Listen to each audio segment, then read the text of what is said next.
Hi everyone, welcome back to Thursday BookTube. I am filming this a little early, but yeah, it's great. I do what Patty does. I kind of just make videos in a row and upload it when the appropriate times.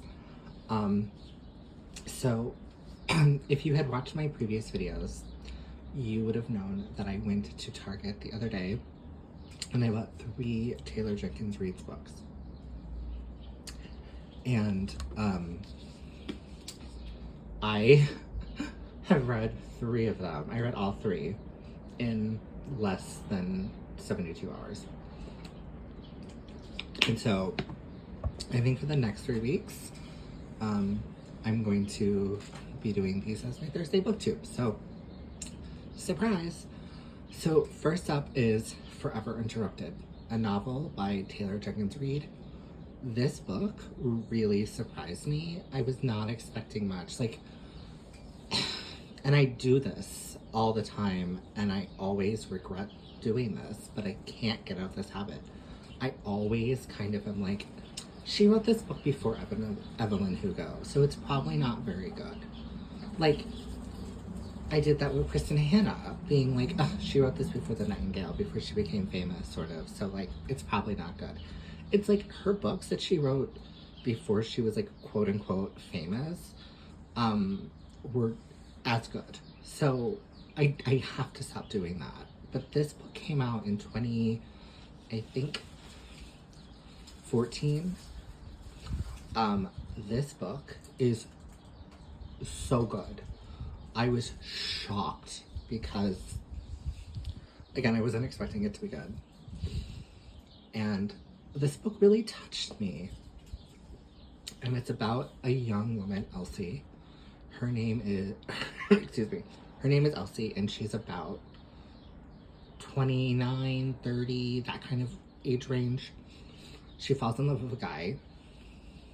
His name is Ben.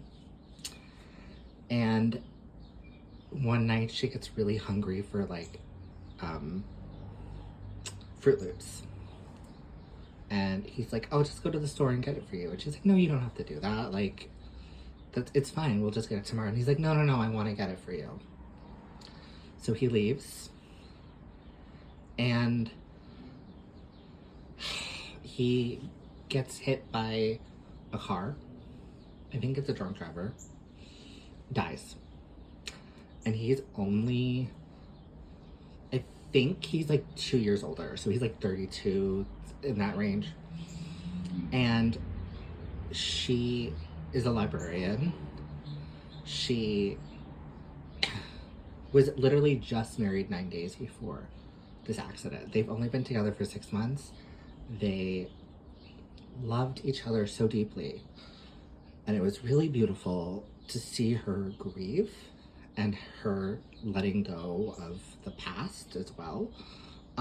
She got a little whiny in the book. It was a little like, okay, like, listen, I've never lost a husband. I've never lost a parent. I've lost people in my life, but nothing like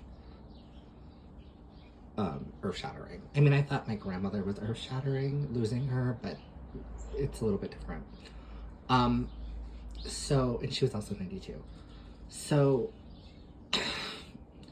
you see the progression of the relationship, and you also see the progression of her moving forward and trying to do her best, not to move on or get over it. I hate those terms when people are dealing with grief.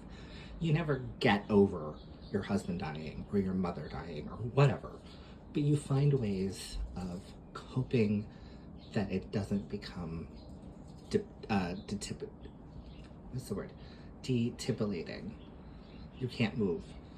And one of my favorite parts of this book is Ben's mother. She gets to meet Ben's mother because they've only known each other for 6 months, and he didn't have the closest relationship with her. I mean, he loved her, but it wasn't like a close, like, we talk every day kind of relationship like my mom and I have. So she meets his mom, and I'm not going to tell you what happens and how they interact, but it really becomes a really beautiful dynamic. And she has a great best friend. She's a librarian. There's a funny incident that happens at the library. There's just a really beautiful book. Totally 4 out of 5. I mean, I read this in like 3 hours. It is so good. I couldn't put it down. Yeah, it's 4 out of 5. It's fantastic. I hope everyone reads this. I picked it up at Target for like $10. So everyone should read it. Everyone should buy this. Do all the things. Oh, and by the way, my name is Alex. I always try to put that in the top of the video, but I forgot. My name is Alex. And please subscribe if you love books and talking about books with people who are really, really passionate about books. All right, take care, and I'll be back with other Taylor Jenkins Reads books. Take care. Bye.